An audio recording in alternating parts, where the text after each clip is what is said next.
Minasyaitonirrajim. Bismillahirrahmanirrahim. Assalamualaikum warahmatullahi wabarakatuh.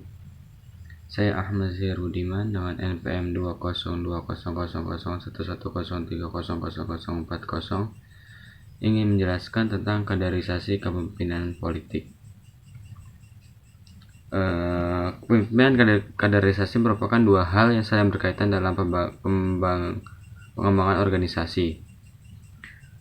Jadi dalam organisasi itu harus sebelum menjadi pemimpin itu ada yang namanya proses kaderisasi, supaya nanti, karena kan untuk menjadi pemimpin itu harus menguasai visi dan menguasai organisasi, kebudayaan organisasi tersebut gitu loh.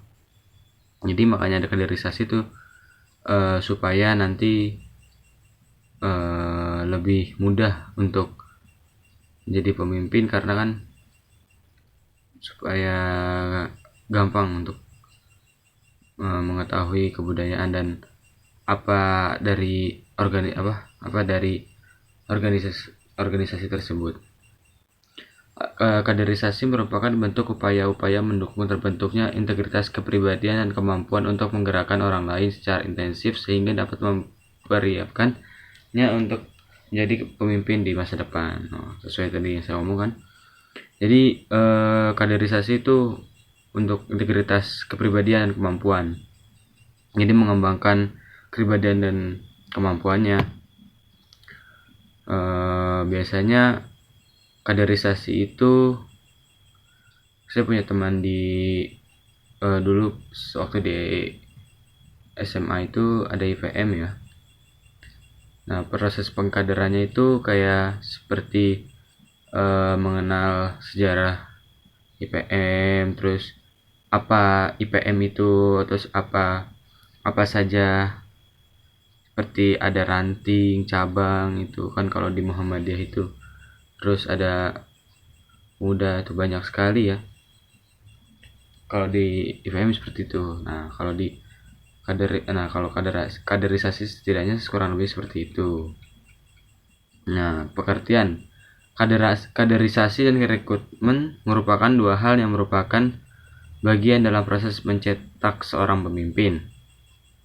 Jadi dalam organisasi itu, untuk menjadi seorang pemimpin di organisasi itu harus melaksanakan proses organisasi dan adanya rekrutmen gitu.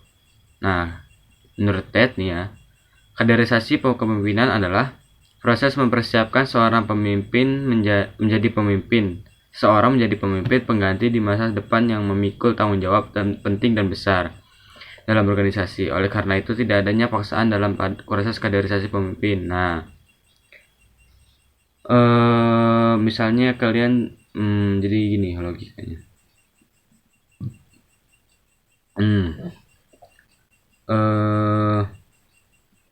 Kalian ingin menjadi seorang pemimpin di organisasi di suatu organisasi gitu loh. Nah, kalian itu harus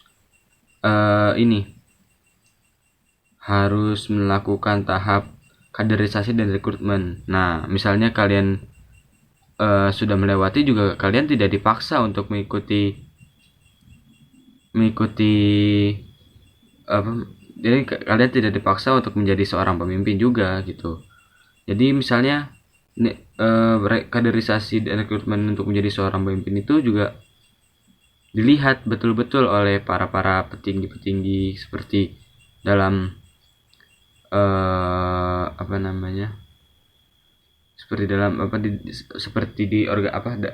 di dalam organisasi tersebut gitu. Jadi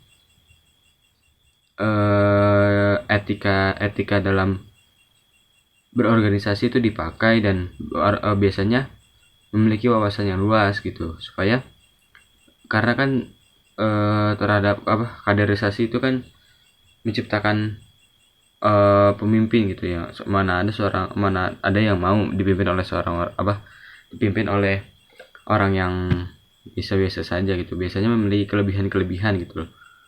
Nah, makanya itu ada tahap rekrutmen.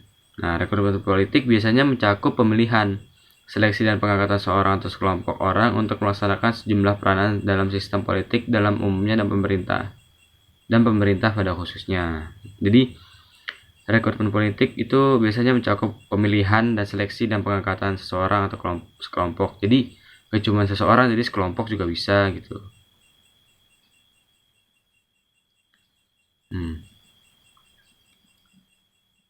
Selanjutnya, dalam kaderisasi itu ada proses informal dan formal. Nah, kita ke proses informal dulu ya.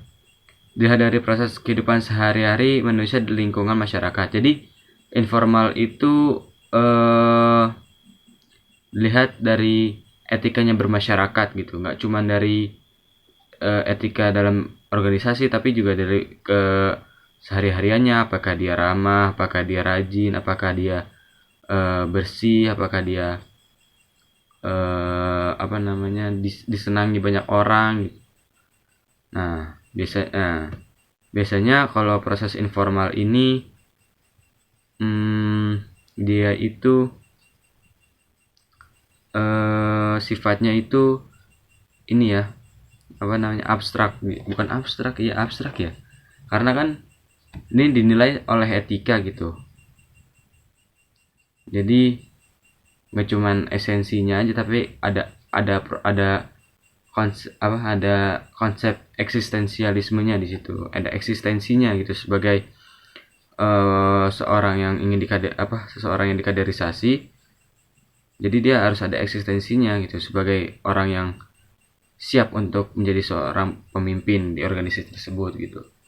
Nah, biasanya kriterianya itu yang memperlihatkan kelebihannya itu adalah berkepribadian positif. Sudah pasti dong, nggak mungkin seorang yang tadi itu kan, yang tadi saya sebutkan kan positif semua, itu nggak ada yang negatif. Mana ada orang yang seorang pemimpin itu kasar gitu terhadap kaum yang kaum proletar gitu kan. Lalu biasanya gigih itu kayak dia itu semangat. Misalnya dia itu semangat dalam visi dan misi organisasi tersebut. Misalnya organisasi tersebut memiliki visi dan misi adalah menjunjung tinggi agama Islam gitu. Menjunjung tinggi ajaran-ajaran Islam gitu kan. Nah, nanti dia berarti dia nanti biasanya tuh memiliki wawasan tentang pengawasan dan yang luas, pengawasan terhadap ilmu agama yang luas gitu, agama Islam yang luas. Jadi dia tuh gigih mempertahankan itu. Jadi itu mempunyai loyalitas. Nah, jadi seorang pemimpin itu harus loyal. Nah, makanya itu yang paling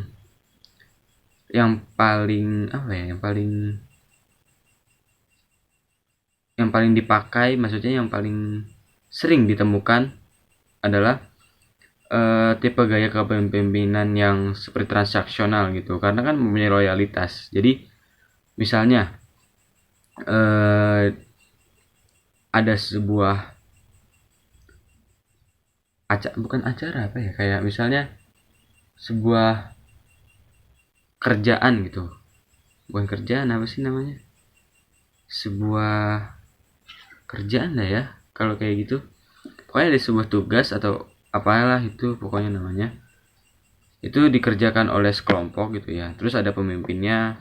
Nah, pemimpinnya itu nanti gimana tuh, loyal apa enggak. Misalnya kalau loyal kan pasti akan, pemimpin ini loyal gitu kan, dia tidak memakan hasil duit hasil duit sendiri gitu, walaupun gaji itu ada, tapi dia tuh loyal gitu.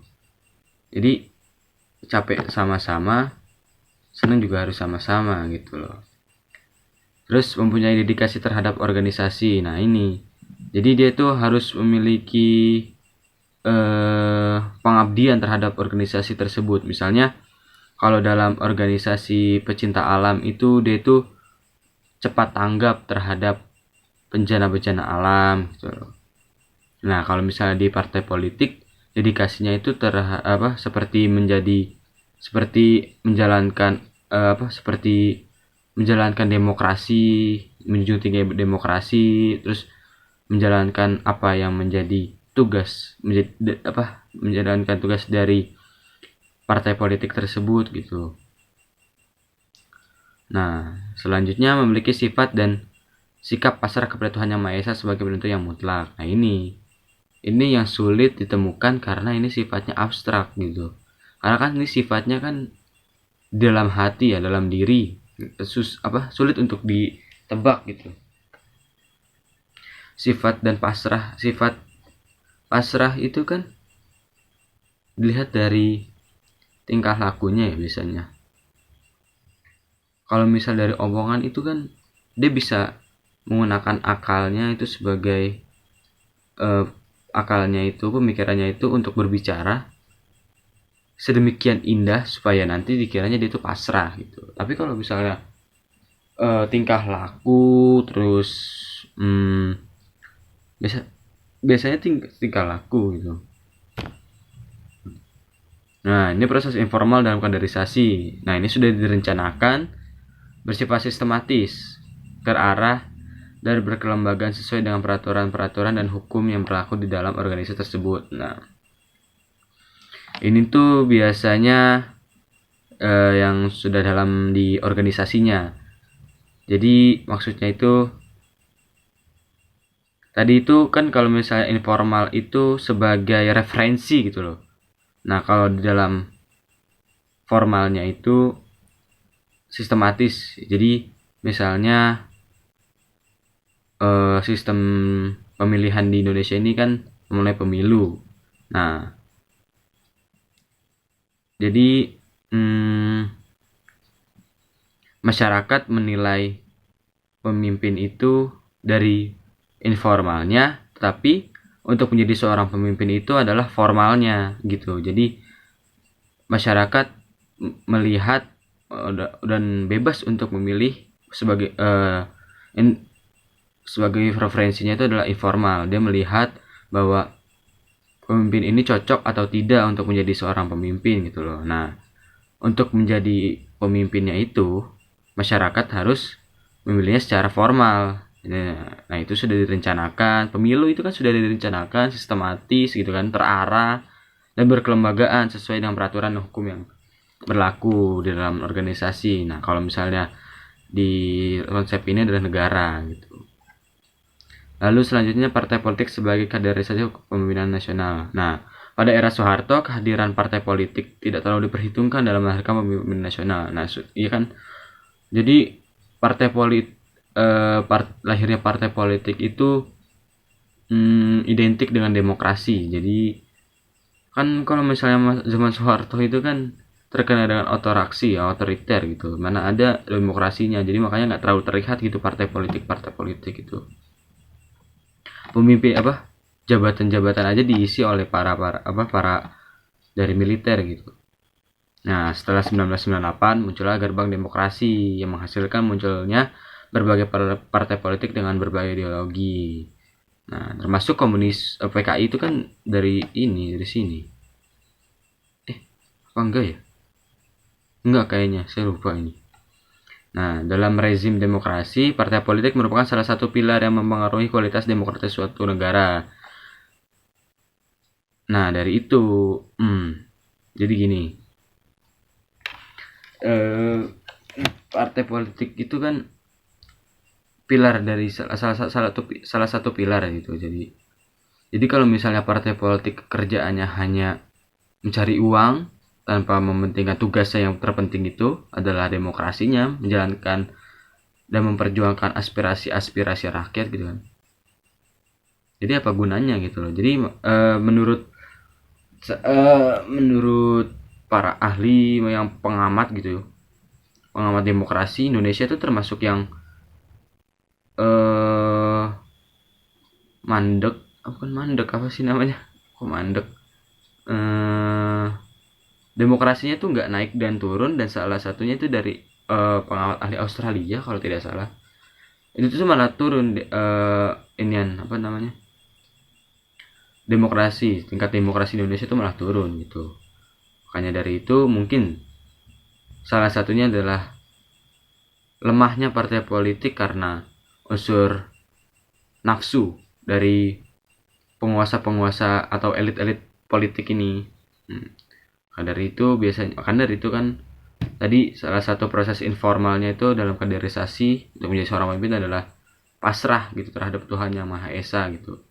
Jadi dia itu menjalankan tugasnya itu hanya karena Tuhan Yang Maha Esa, bukan karena dia mengincar harta tahta gitu dan wanita. Biasanya kan kalau di Islam itu kan nafsu itu kan ada disebabkan oleh 3 gitu ya, harta, tahta, dan wanita gitu. Nah, selanjutnya permasalahan kaderisasi pada partai politik. Nah, lemahnya formal partai politik ini disebabkan oleh beberapa faktor, seperti rendahnya kualitas pola rekrutmen dan mekanisme partai politik.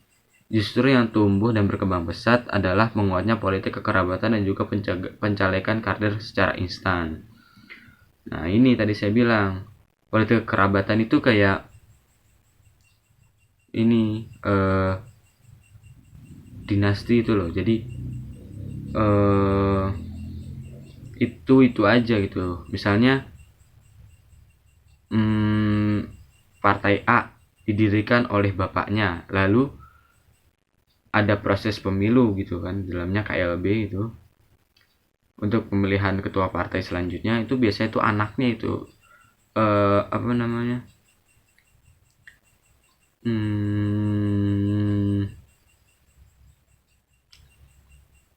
salah satu ini loh, calon ketua partai yang paling kuat adalah anaknya gitu kan, karena menurut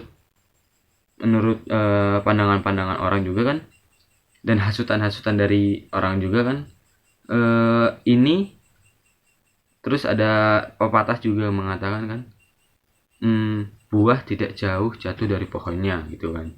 Jadi dia mendirikan partai, bapaknya mendirikan partai, dia yang kuat gitu kan.